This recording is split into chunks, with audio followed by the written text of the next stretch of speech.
Everyone, welcome back to my channel nursing is honesty. तो आज का हमारा टॉपिक है कार्डियोमायोपैथी, जो कि एक हार्ट का डिसऑर्डर है, जो कि आपको कार्डियो वर्ड से आपको साउंड भी हो रहा होगा कि एक हार्ट का डिसऑर्डर है। तो कार्डियोमायोपैथी का मतलब क्या होता है? कार्डियो हार्ट से रिलेटेड है, मायो मसल से रिलेटेड है, एंड पैथी मीन्स डिजीज। तो ये एक हार्ट मसल डिजीज है। So cardiomyopathy is also known as AKA means also known as heart muscle disease. तो इस कंडीशन के बारे में थोड़ा सा हम इंट्रो, सबसे पहले हम ये देखते हैं नॉर्मल ब्लड सर्कुलेशन किस तरीके से होता है। देखिए, ये मैंने एक रफ डायग्राम ड्रॉ किया है हार्ट का। ये आपको 4 चैम्बर्स यहाँ पर शो हो रहे हैं, left atrium, left ventricle, right atrium and right ventricle. अब होता क्या है, देखिए डीऑक्सीजनेटेड ब्लड आता है सुपीरियर एंड इंफीरियर वीने केवा से। ये डीऑक्सीजनेटेड ब्लड आया सुपीरियर एंड इंफीरियर वीने केवा से, राइट एट्रियम में एक्यूमुलेट हुआ। राइट एट्रियम से ट्राइकस्पिड वॉल्व के थ्रू ये चला गया राइट वेंट्रिकल में, एंड देन ये चला गया है पल्मरी वॉल्व के थ्रू पल्मरी आर्टरी में, एंड देन यहाँ लंग्स प्रेजेंट है तो लंग्स के थ्रू ये ऑक्सीजन गेन कर लेगा, और डीऑक्सीजनेटेड ब्लड ऑक्सीजन गेन करेगा, एंड देन ये चला जाएगा पल्मनरी वेन्स के थ्रू लेफ्ट एट्रियम में, देन माइट्रल वॉल जिसे हम बाइकस्पिड वॉल बोलते हैं बिकॉज इसमें 2 कस प्रेजेंट होते हैं, that's why it's known as bicuspid valve, mitral valve. इसके थ्रू ये चला जाएगा लेफ्ट वेंट्रिकल में, देन आयोटिक वॉल्व के थ्रू ये आयोटा में चला जाएगा, एंड आयोटा से ये सप्लाई हो जाएगा हमारे टिश्यूज को थ्रू आर्टरीज, आर्ट्रियोल्स, कैपिलरीज। तो ये होता है नॉर्मल ब्लड सर्कुलेशन। ओके, अब कार्डियोमायोपैथी है, हार्ट का कुछ डिसऑर्डर यहाँ प्रेजेंट है। तो इससे क्या होने वाला है, देखिए अगर हार्ट में कोई भी एबनॉर्मलिटी आती है, कोई भी डिसऑर्डर प्रेजेंट होता है, तो सबसे पहले वो अफेक्ट करेगा कार्डियक आउटपुट को, या फिर टिश्यूज को अच्छे से ऑक्सीजन सप्लाई नहीं हो पाएगी क्योंकि ब्लड इनफ नहीं पहुंच पाएगा। तो चलिए ये कंडीशन को हम स्टार्ट कर रहे हैं। Cardiomyopathy is a disease of heart muscle that makes it harder for your heart to pump blood to the rest of your body. तो हार्ट मसल को अफेक्ट करती है मेनली ये डिजीज। तो आपको पता है हार्ट की बेसिक 3 लेयर्स होती हैं, एंडोकार्डियम, मायोकार्डियम, एपिकार्डियम। तो आउटर मोस्ट एपिकार्डियम होती है, इनर मोस्ट एंडोकार्डियम होती है, एंड मिडल लेयर होती है हमारी myocardium which is a muscle layer. Myocardium को हम मसल लेयर बोलती हैं, जो कि कॉन्ट्रैक्टिबिलिटी कराती है हार्ट में। हार्ट में सिस्टोलिक डायस्टोलिक फंक्शंस होते हैं। सिस्टोल मतलब कॉन्ट्रैक्ट होना, डायस्टोल मतलब रिलैक्स होना। आपने कार्डियक साइकिल भी स्टडी की होगी, नहीं स्टडी की है तो मैं वीडियो का लिंक डिस्क्रिप्शन बॉक्स में प्रोवाइड कर दूंगी, आप लोग चेकआउट कर लीजिएगा। कार्डियक साइकिल 0.8 सेकंड की होती है टोटल, जिसके अंदर एट्रियल सिस्टोल होता है, देन वेंट्रिकुलर सिस्टोल होता है, देन कंप्लीट कार्डियक डायस्टोल हो जाता है। तो कंप्लीट कार्डियक साइकिल हमारी 0.8 सेकंड की होती है। एट्रियल सिस्टोल का मतलब एट्रियास कॉन्ट्रैक्ट हुए, देन वेंट्रिकल्स कॉन्ट्रैक्ट हुए, देन कंप्लीट कार्डियक डायस्टोल हो गया, देन ये बोथ एट्रियास एंड वेंट्रिकल्स रिलैक्स हो जाते हैं, और जब रिलैक्स होते हैं तो हार्ट के अंदर ब्लड की फिलिंग होना स्टार्ट होती है, ठीक है, जिसे हम बोलते हैं diastole function, diastole filling. Diastole filling का मतलब जब हार्ट रेस्टिंग रिलैक्सिंग पोजिशन में था, रिलैक्सेशन हार्ट में हुई, तब हार्ट में फिलिंग हो गई। तो ये प्रोसेस जो नॉर्मल अभी चल रहा है वो नहीं चल पाएगा। अब देखिए यहाँ पर हार्ट मसल की बात आई है, तो मैंने आपको बताया है मायोमीट्रियम को हम मायोकार्डियम को हम मसल लेयर बोलते हैं, ठीक है। मायोकार्डियम को हम बोल रहे हैं muscle layer of the heart. तो ये जो कंडीशन है कार्डियोमायोपैथी, ये हार्ट की मायोकार्डियम लेयर से रिलेटेड है। तो हार्ट की जो मसल है इसमें कौन से सेल्स प्रेजेंट है? मायोकार्डियम लेयर में कौन से सेल्स प्रेजेंट होते हैं? मायोफाइबर सेल्स, या फिर आप इन्हें मायोफिब्रिल्स भी बोल सकते हो। मायोफिब्रिल्स, ये नोट डाउन कर लीजिएगा कौन से सेल्स होते हैं, मायोफाइबर सेल्स या फिर मायोफिब्रिल्स आप इन्हें बोल सकते हो। ओके, सो इस डेफिनेशन के अलावा आप ये भी लिख सकते हैं, it is the abnormalities of the myocardium in which there is impairment of the contractibility of the heart muscles.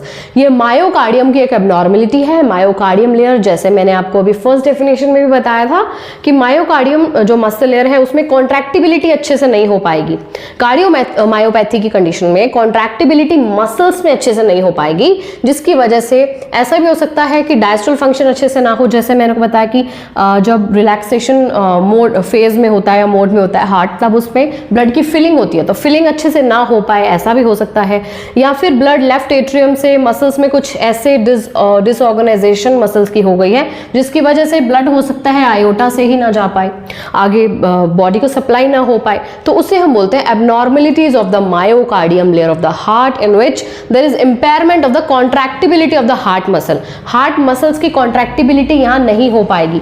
हो सकता है कि ये मायोफाइबर जो सेल्स हैं इनमें कुछ एबनॉर्मेलिटीज आ गई हो जिसकी वजह से मायोकार्डियम जो हमारी है वो कॉन्ट्रैक्ट नहीं हो पा रही, मतलब सिस्टोलिक फंक्शन में नहीं हो पा रहा है इजीली, कॉन्ट्रैक्टिबिलिटी नहीं हो पा रही, मतलब सिस्टोलिक फंक्शन नहीं हो पा रहा, सिस्टोल मतलब contraction, and it includes any disease that affect the heart muscle resulting diminished cardiac output. जैसे मैंने आपको वीडियो के स्टार्टिंग में बताया था, कोई भी अगर हार्ट का डिसऑर्डर है तो आप मान के चलिए उसमें इनएडिक्वेट टिश्यू परफ्यूजन एक क्लिनिकल फीचर आपको शो होने वाला है, मतलब इनफ ब्लड बॉडी में नहीं पहुंच पाएगा, टिश्यूज को नहीं पहुंच पाएगा, कार्डियक आउटपुट यहाँ पर डिमिनिश रहने वाला है, मतलब कम रहने वाला है।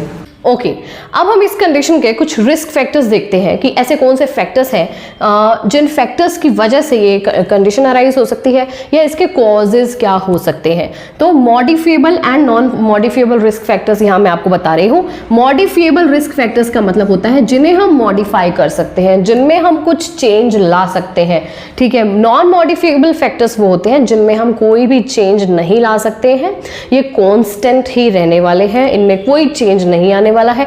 मॉडिफिएबल फैक्टर्स जैसे टोबैको यूज, अगर कोई पेशेंट है वो टोबैको यूज करता है, हमें लगता है, अभी हमने डायग्नोज नहीं किया है बट हमें लग रहा है कि इस पेशेंट को, पहले हम हिस्ट्री लेते हैं तब हम कंप्लीट पेशेंट की हिस्ट्री कलेक्ट कर लेते हैं, तो हमें पता लग जाता है कि पेशेंट टोबैको यूज करता है, तो हम उससे हेल्थ एजुकेशन यहाँ पर प्रोवाइड कराने वाले हैं कि वो टोबैको यूज ना करे। ओके, ताकि उसे कार्डियोमायोपैथी की जो डिजीज है वो ना हो, बिकॉज अभी एक रिस्क फैक्टर है, इसकी वजह से कार्डियोमायोपैथी अराइज हो सकती है।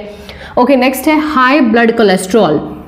अब ऐसा देखिए, हम फर्स्ट पॉइंट में मैं आपको बता रही हूँ, अभी कार्डियोमायोपैथी हुई नहीं है। मान लीजिए कोई वाल्वुलर डिजीज का पेशेंट हमारे पास आ गया, जैसे कि माइट्रल वॉल्व की स्टेनोसिस हो गई है, आप ये बोल सकते हो, ठीक है। माइट्रल वॉल्व की स्टेनोसिस मतलब नैरोइंग हो जाना, तो अगर उस वॉल्व में, माइट्रल वॉल्व की कुछ एबनॉर्मेलिटी हो गई है, तब भी कार्डियोमायोपैथी की जो डिजीज कंडीशन है वो अराइज हो सकती है, ठीक है। तो हमें पेशेंट को हेल्थ एजुकेशन प्रोवाइड करानी है यहाँ पर, ताकि फर्दर उसे सेकेंडरी कोई भी ऐसा फैक्टर ना हो जिसकी वजह से कार्डियोमायोपैथी हो पाए। ओके, हाई ब्लड कोलेस्ट्रॉल, इसमें भी हम लाइफस्टाइल मॉडिफिकेशन के लिए पेशेंट को बोलने वाले हैं। लैक ऑफ एक्सरसाइज, ओबेसिटी, देखिए ये दोनों इंटरकनेक्टेड हैं। अगर लैक ऑफ एक्सरसाइज होगा, एक्सरसाइज पेशेंट नहीं करता होगा, तो ओबेसिटी जो फैक्टर है, ये फीचर है, ये नजर आने वाला है। तो दोनों ही हम पेशेंट को लाइफस्टाइल मॉडिफिकेशन के लिए यहाँ पर एडुकेट करेंगे, और स्ट्रेस हेल्थ एजुकेशन यहाँ भी प्रोवाइड कराएंगे। जो भी नॉन मॉडिफिएबल फैक्टर्स में फैमिली हिस्ट्री, अगर ये डिजीज पहले भी फैमिली में रन कर चुकी है, मतलब अगर इस डिजीज की जेनेटिक डिस्पोजिशन रही है, जेनेटिक डिस्पोजिशन, जेनेटिक मटेरियल के थ्रू ये पेशेंट में आई है, तब हम उससे चेंज नहीं कर सकते। अगर फैमिली हिस्ट्री है तो भी कार्डियोमायोपैथी हो सकती है। ओल्डर एज, इसको भी हम नहीं चेंज कर सकते हैं। Diabetes mellitus, high blood pressure, hypertension, ठीक है। तो ये जो दो डिजीजेस हैं, ये तो बहुत ही बोल सकते हो ट्रेंडी हो गई हैं, diabetes mellitus and high blood pressure. इन्हें हम मॉडिफाई नहीं कर सकते हैं। इटियोलॉजी अब हम इसकी देख ले। आइडियोपैथिक मतलब अननोन, अननोन कोज हो सकता है इसका, वैसे इसका कोज अननोन ही है।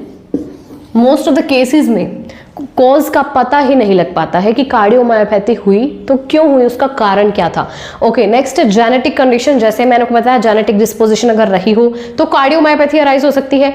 कार्डियोवास्कुलर डिजीज, जैसे मैंने आपको बताया था अभी, वाल्वुलर डिजीज, वाल्वुलर डिजीज की वजह से ऐसा हो सकता है। या फिर आप बोल सकते हो मायोकार्डियल फाइब्रोसिस या फिर एंडोकार्डियल फाइब्रोसिस, इनकी वजह से भी क्या हो सकता है, कार्डियोमायोपैथी हो सकती है। मायोकार्डियल फाइब्रोसिस में क्या होता है, फाइब्रोसिस का मतलब होता है एक जो टिश्यूज होते हैं फाइब्रस टिश्यू, उनकी फॉर्मेशन होना, जिसको हम बोलते हैं फाइब्रोसिस। तो मायोकार्डियम लेयर के अंदर ऐसी फॉर्मेशन हो जाएगी जिसकी वजह से मसल्स रिजिड भी हो सकती हैं, मसल्स में थिकनेस आ सकती है, मतलब हार्ट मसल्स में, जिसकी वजह से कार्डियोमायोपैथी हो जाएगी, मसल्स की डिजीज होने वाली है।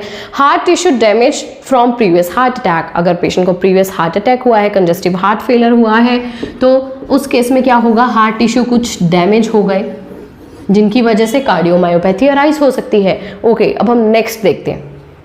अब हम देख रहे हैं टाइप्स या फिर क्लासिफिकेशन ऑफ कार्डियोमायोपैथी। तो जो सबसे फर्स्ट टाइप है वो है डायलेटेड कार्डियोमायोपैथी, जिसे हम बोलते हैं DCM, डायलेटेड कार्डियक मायोपैथी। तो इसमें देखिए, जैसे इसका नेम साउंड कर रहा है डायलेटेड, मतलब इसमें कोई एक चैम्बर डायलेट हो रहा है, ठीक है। तो देख रहे हैं this is the most common type of cardiomyopathy. तो जितने भी केसेस होते हैं या फिर ज्यादातर केसेस जो कार्डियोमायोपैथी के होते हैं वो किसके होते हैं, डायलेटेड कार्डियोमायोपैथी के होते हैं। दैट्स व्हाई हम इसे कॉमन टाइप ऑफ कार्डियोमायोपैथी बोल रहे हैं। It is the commonest cardiomyopathy. So in this disorder the left ventricle become enlarge या फिर डायलेट हो रहा है। तो अभी मैंने आपको बताया था कोई एक चैम्बर इसमें एनलार्ज हो रहा है, तो कौन सा है, लेफ्ट वेंट्रिकल। आप इस डायग्राम में देख सकते हो, left atrium, left ventricle, right atrium, right ventricle. तो ये वाला जो चैम्बर है आपको डायलेट नजर आ रहा है। आगे है and can't efficiently pump blood as a pumping ability of the heart's main pumping chamber become less forceful. जितना फोर्सफुली ये जो चैम्बर है ये पहले कॉन्ट्रैक्ट हो पाता था, रिलैक्स हो पाता था, कॉन्ट्रैक्ट हो करके आयोटिक वॉल्व जो कि आयोटा में प्रेजेंट होता है उसके थ्रू आयोटा में ब्लड सप्लाई कर पाता था, पंप कर पाता था, वैसा अब नहीं कर पाएगा क्योंकि ये डायलेट हो गया है, ये एनलार्ज हो गया है, ठीक है। और ये मेन पंपिंग चैम्बर है क्योंकि जो भी पूरी बॉडी को जो ऑक्सीजन प्रोवाइड हो रही है, ऑक्सीजनेटेड ब्लड जा रहा है टिश्यूज में, वो लेफ्ट वेंट्रिकल से ही जा रहा है। तो दैट्स व्हाई हम इसे मेन पंपिंग चैम्बर बोल रहे हैं। लेफ्ट वेंट्रिकल को हम बोल रहे हैं मेन पंपिंग चैम्बर। तो इसमें जो फोर्सेस लग रही थी वो लेस हो जाएंगी, लेस प्रेशर से अब ये काम कर रहा है, तो इनफ ब्लड आयोटा में नहीं भेज पा रहा है, ठीक है। पैथोफिजियोलॉजी में भी हम देखने वाले हैं। नेक्स्ट है इसकी इटियोलॉजी, ठीक है। इटियोलॉजी में क्या हो रहा है देखिए, आइडियोपैथिक, जैसे मैंने आपको बताया था आइडियोपैथिक कोज रहता है, कार्डियोमायोपैथी मतलब कोज जो है वो अननोन रहता है। इलेक्ट्रोलाइट एब्नॉर्मलिटीज देखिए, ये प्राइमरी कॉज है, प्राइमरी कॉज तो इसमें रहता है आइडियोपैथिक, ये सेकेंडरी कॉजेज है। बाकी जितने भी कॉजेज मैंने मेंशन किए हैं ये है सेकेंडरी कॉजेज, मतलब इन डिजीज कंडीशंस की वजह से या फिर इन कंडीशंस की वजह से ही कार्डियोमायोपैथी अराइज हो सकती है पेशेंट को। इलेक्ट्रोलाइट एब्नॉर्मलिटीज की वजह से ऐसा हो सकता है, एंडोक्राइन एब्नॉर्मलिटीज की वजह से हो सकता है, इस्कीमिया, जैसे मैंने आपको बताया था इनएडिक्वेट टिश्यू परफ्यूजन रहेगी, इनएडिक्वेट कार्डियक आउटपुट रहेगा, जिसे हम बोल रहे हैं इस्कीमिया, टिश्यूज में इनफ टिश्यू परफ्यूजन नहीं हो रही है, ऑक्सीजन नहीं पहुंच पा रही है। वाल्वुलर हार्ट डिजीज की वजह से ऐसा हो सकता है, जैसे अगर कोई वॉल्व की डिजीज है, जैसे मैंने आपको बताया था वीडियो के स्टार्टिंग में, उसकी वजह से भी डायलेटेड कार्डियोमायोपैथी हो सकती है, ठीक है। अगर इस वॉल्व में कोई प्रॉब्लम हो तो उसकी वजह से भी ये जो चैम्बर है डायलेट हो सकता है।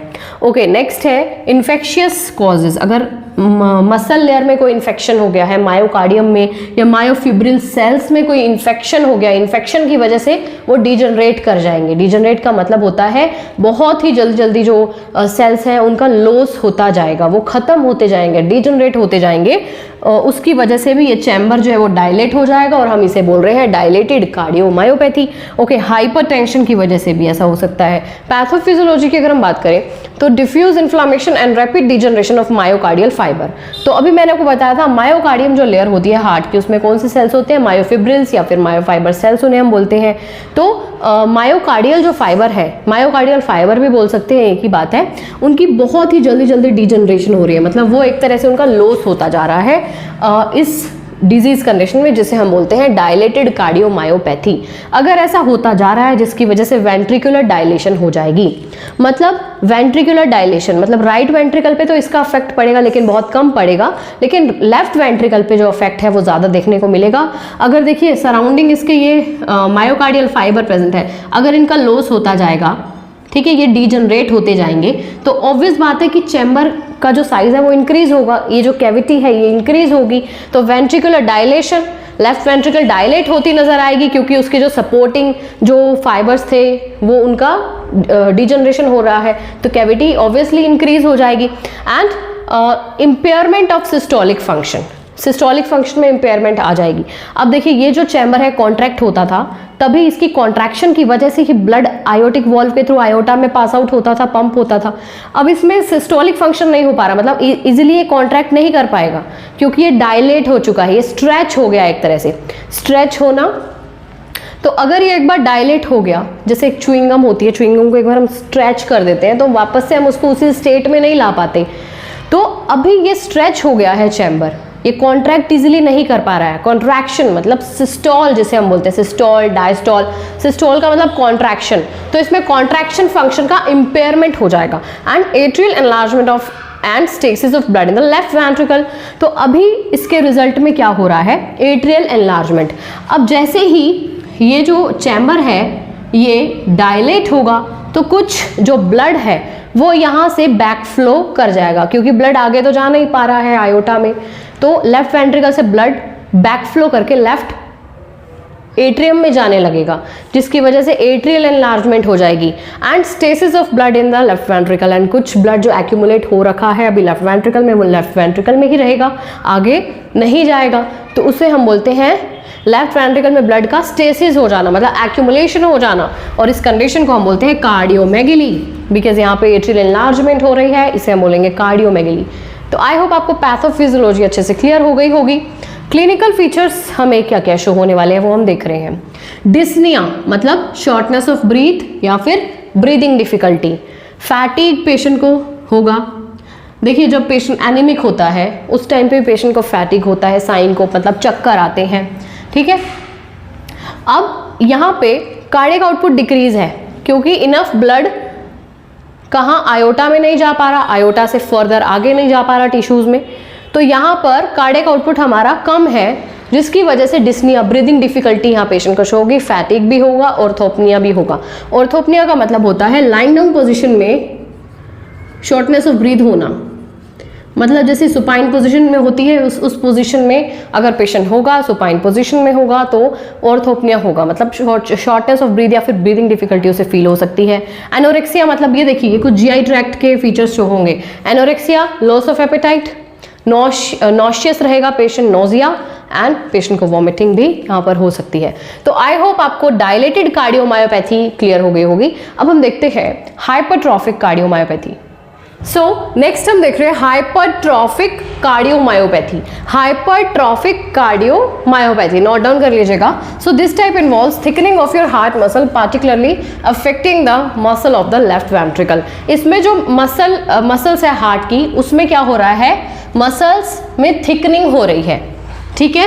थिकनिंग, यहाँ पर थिकनिंग प्रेजेंट है। थिकनिंग का मतलब है मसल्स का थिक होना। थिक होना मतलब जो मायोफिब्रिल्स है, जो सेल्स है मायोफिब्रिल्स, इससे प्रीवियस कंडीशन में ये डीजनरेट हो रहे थे, डायलेटेड कार्डियोमायोपैथी में डीजनरेट मतलब ये इनका लॉस हो रहा था। अब यहाँ पर ये बनना स्टार्ट हो रहे हैं, डिसऑर्गेनाइज तरीके से ये इनकी ग्रोथ हो रही है, मायोफिब्रिल्स की ग्रोथ हो रही है, डिसऑर्गेनाइज्ड ग्रोथ,